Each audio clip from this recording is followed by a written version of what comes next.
Seguindo com a continuação de nosso estudo sobre o substituto de Cristo, estudo de número 55, onde nós estamos aqui tratando da profecia de Daniel a respeito do capítulo 8, onde nós vimos ali a luta entre o carneiro de 2 chifres, que é a representação dos reinos da Média e da Pérsia,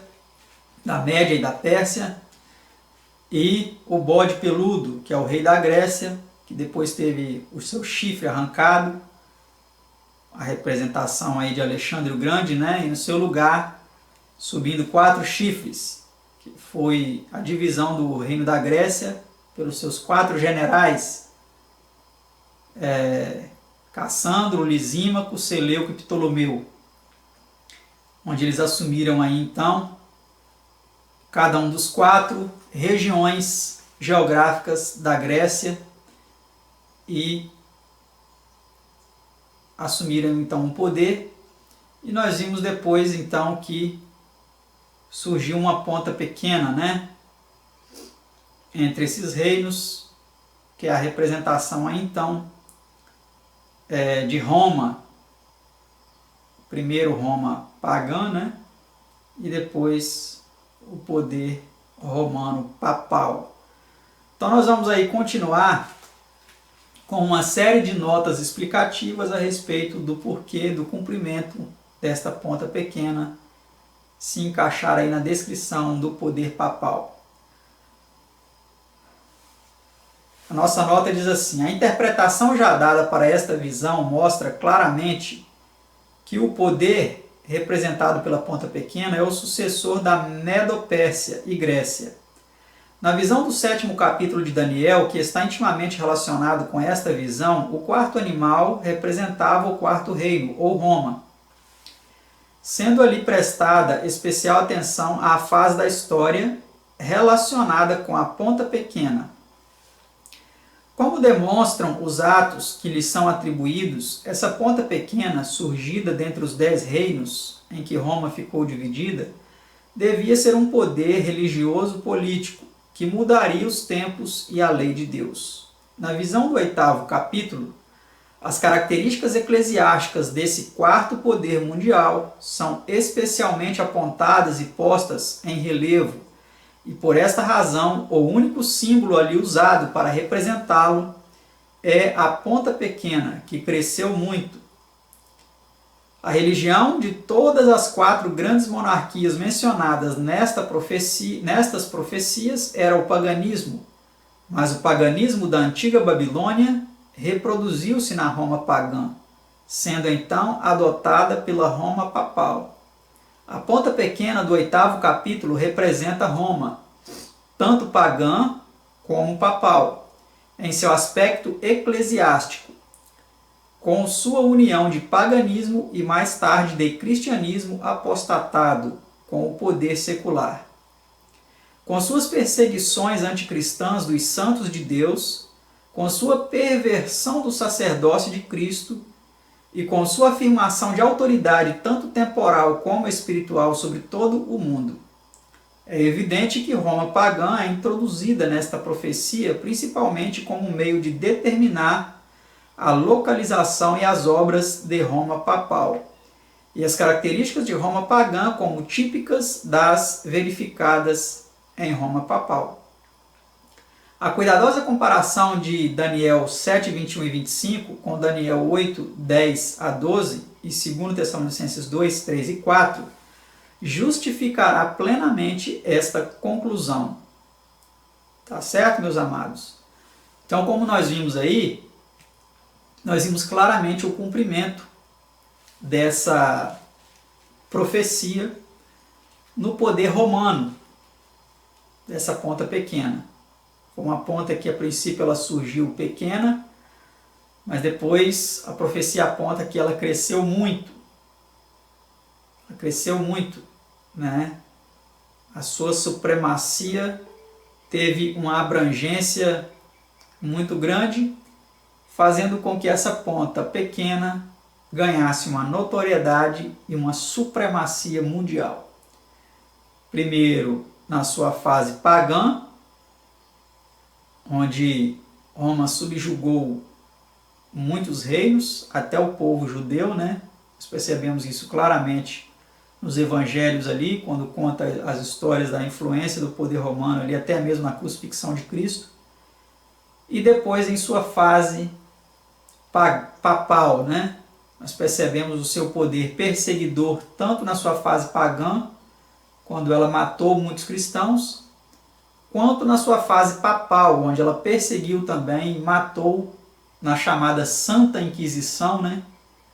Milhões e milhões de santos, ou seja, de justos, de pessoas que buscavam santificar suas vidas pela obediência à verdade. Verdade essa que Roma papal lançou por terra e que prosperou fazendo isso, né? Mas vamos continuar aí em nossas notas explicativas para compreender um pouco melhor a respeito do cumprimento profético dessa profecia de Daniel capítulo 8. Os romanos não podiam esquecer, nunca esqueceram, que já haviam sido dominadores e governadores do mundo, mesmo depois de se haverem tornado inteiramente incapazes de governarem-se a si próprios e deixarem de governar outros. Ainda conservavam a têmpera e usavam a linguagem de senhores. Na ausência de um imperador no Ocidente, os papas rapidamente adquiriram influência e poder e logo construíram um império eclesiástico que a certos respeitos substituiu o velho império e continuou sua obra civilizadora. Então tá aí a referência, né, dessa citação. Próximo parágrafo diz: o exército e as estrelas de Daniel 8:10 são o mesmo que os santos do Altíssimo de Daniel 7:25.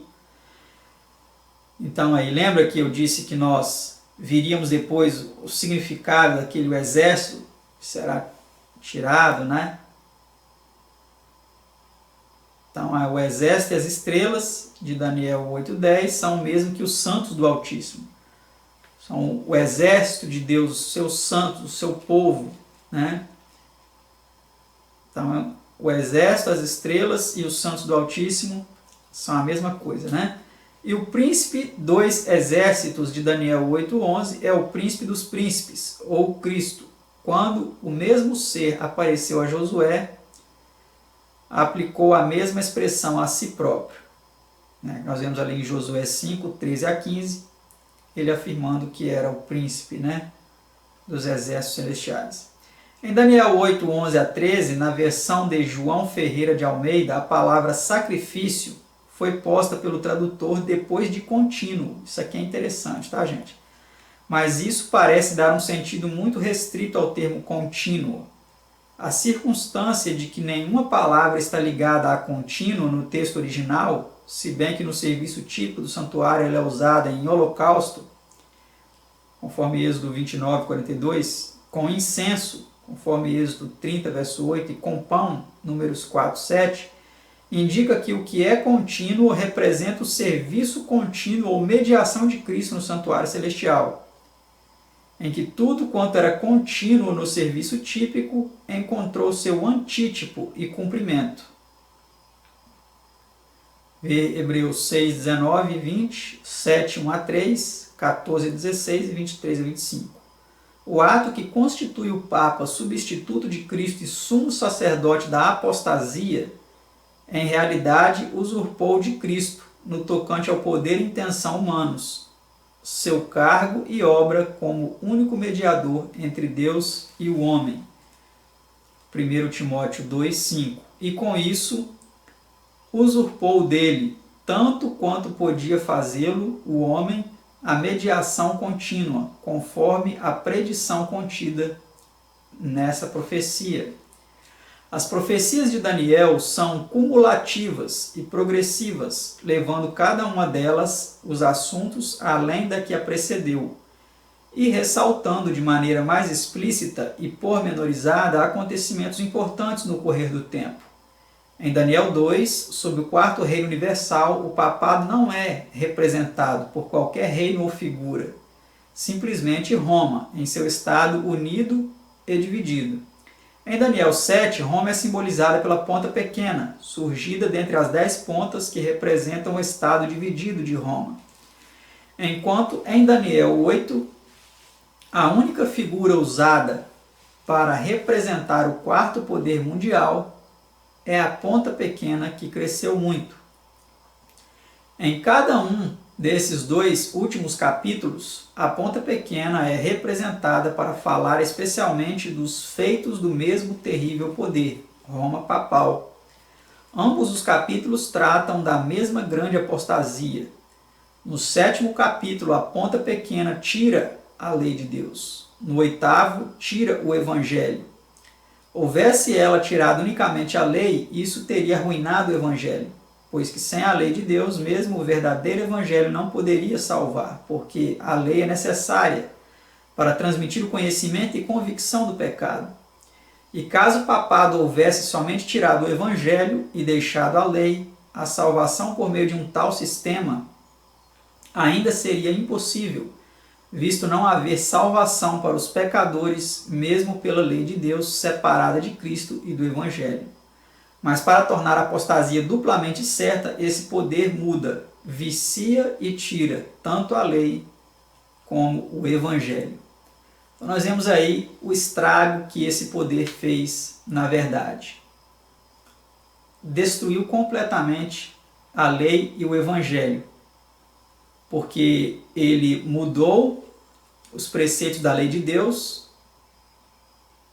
ele transformou a lei de Deus de tal forma, abolindo até mesmo alguns mandamentos, como veremos em seguida, e reduziu drasticamente o texto da lei.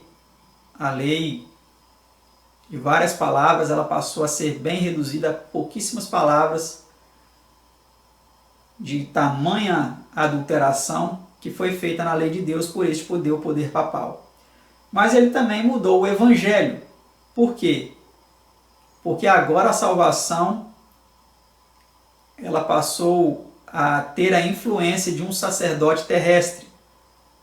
Foi obliterada a função sacerdotal de Cristo no santuário celestial, foi omitida essa verdade e passou-se agora a colocar um sacerdote terreno como o intermediário entre o povo e Deus.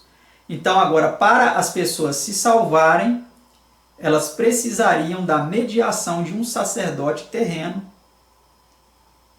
tá certo?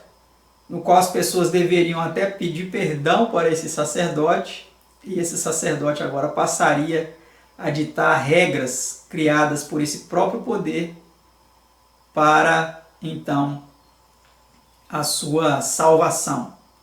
Então nós vemos aí a terrível desgraça que este poder causou na verdade, destruindo a verdade e lançando a verdade por terra. Como eu havia dito, nesse próximo slide agora veremos como foram feitas algumas mudanças na lei de Deus por este poder, o poder papal. A notinha diz assim: com a mudança do sábado, o papado feriu diretamente o coração e selo da lei de Deus, da mesma maneira que o substituir pelo seu, o sistema mediador de Cristo, feriu diretamente o santuário celestial e seu serviço, que em sua epístola aos Hebreus, São Paulo mostra ser o próprio coração e essência do Evangelho. Então, aí no lugar de guardar o sábado, né? Como vem dizendo o mandamento, lembra-te do dia de sábado para o santificar, 6 dias trabalharás e farás toda a tua obra, mas o 7º dia é o sábado do Senhor teu Deus. Esse poder colocou guardar domingos e festas. Então agora os feriados católicos e os domingos, eles são até gerais, né? Eles são até colocados como imposição ao povo para que se observe, o comércio fecha, e, querendo ou não, nós temos que guardar, né, vamos dizer assim, esses feriados para, então, estarmos aí em conformidade, de certa forma, com este poder.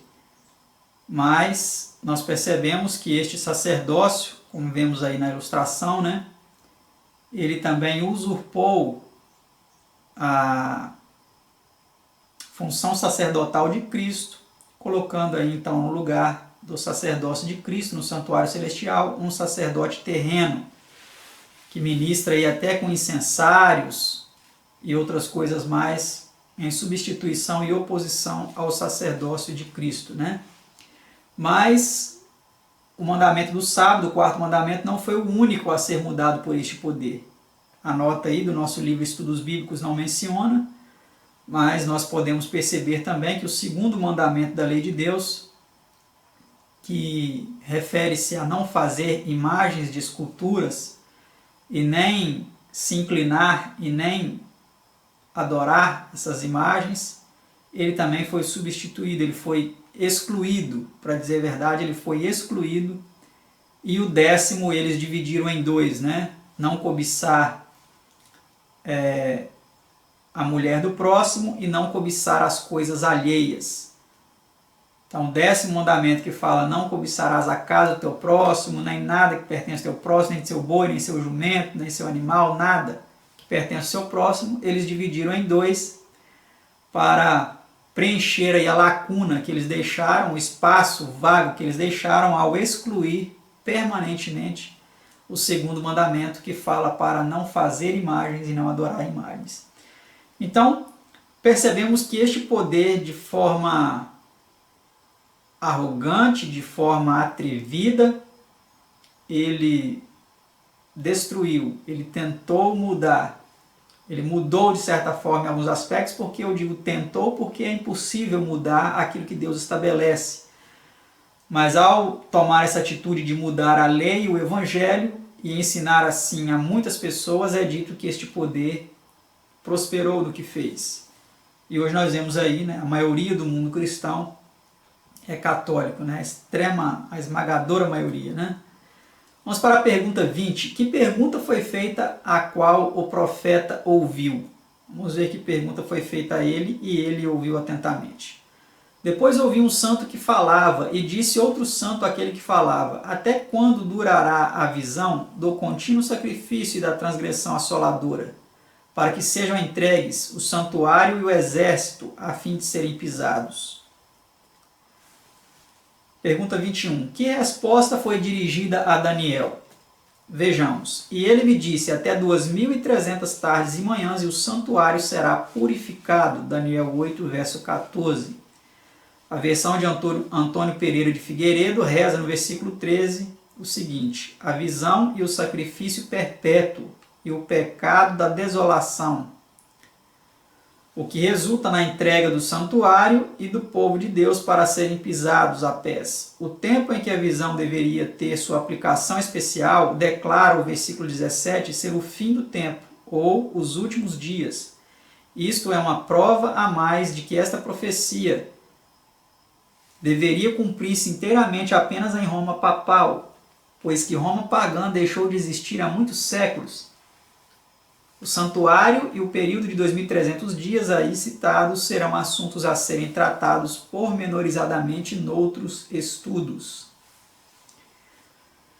Então nós vamos entender um pouco melhor no próximo estudo o significado dessa profecia de tempo, né, de 2.300 tardes e manhãs. Vamos para a pergunta 22. Que período profético começa ao tempo em que a contínua mediação de Cristo foi tirada pelo papado? Nós vamos ver aí que período profético começou, né?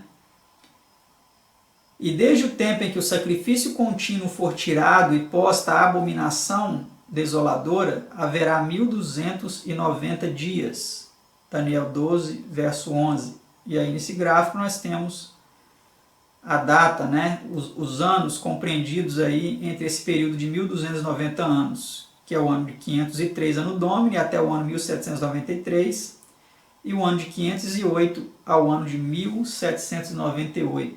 Vamos então ver por que dessas datas na nota seguinte. Visto que a supressão da contínua mediação de Cristo se torna o começo de um período profético, deve haver algum ato taxativo em algum tempo definido que formal e intencionalmente tire de Cristo sua obra sacerdotal no santuário celestial, Esse ato foi o decreto oficial de um concílio eclesiástico realizado em Roma em 503 Anno Domini, pelo qual foi declarado que, como substituto de Deus, olha só, entre aspas, hein, porque isso aí está declarado por eles mesmos, o Papa era juiz e não podia ser julgado por pessoa alguma. Ver Concílios, volume 4, coleção 1364, e History of Popes, de Brouwer, edição em 3 volumes, volume 1, página 304 e 305. Os efeitos de Clovis, rei dos francos, que por suas campanhas para sujeitar os reinos hostis ao papado, conquistou para si o título de filho mais velho da Igreja, muito contribuíram para pôr em vigor essa pretensão do Papa, culminando afinal em constituir o Papa cabeça do sacerdócio romano, o que usurpou a obra sacerdotal de Cristo e estabeleceu em seu lugar outro sistema de mediação. Esses feitos de Clovis atingiram o auge no período de 503 a 508, sendo, portanto, natural que daí comecem os 1290 anos de Daniel 12:11, que, consequentemente, terminariam no período de 1793 a 1798, ao mesmo tempo que os 1260 anos de Daniel 7:25. Virar as notas da página 209. Então, nós vemos aí, meus amados, que essa profecia se cumpriu claramente, né? Nós vemos que esse poder que tirou o contínuo sacrifício, a mediação de Cristo no santuário celestial e em seu lugar colocou uma abominação desoladora, que foi o seu próprio sistema corrupto de sacerdócio, né? Foi um processo que durou durante 1290 dias ou 1290 anos, né? Quando então da sua derrocada, podemos dizer aí, por ocasião da Revolução Francesa, né? Quando o general Berthier aprisiona o Papa e o Papa perde então seu poder terreno por um período, mas depois nós vemos que a ferida mortal ela foi curada, né? E todo mundo se maravilhou após a besta, é isso que diz a profecia do Apocalipse capítulo 13. E hoje nós vemos aí o cumprimento deste cenário através da supremacia papal em todo o mundo, né?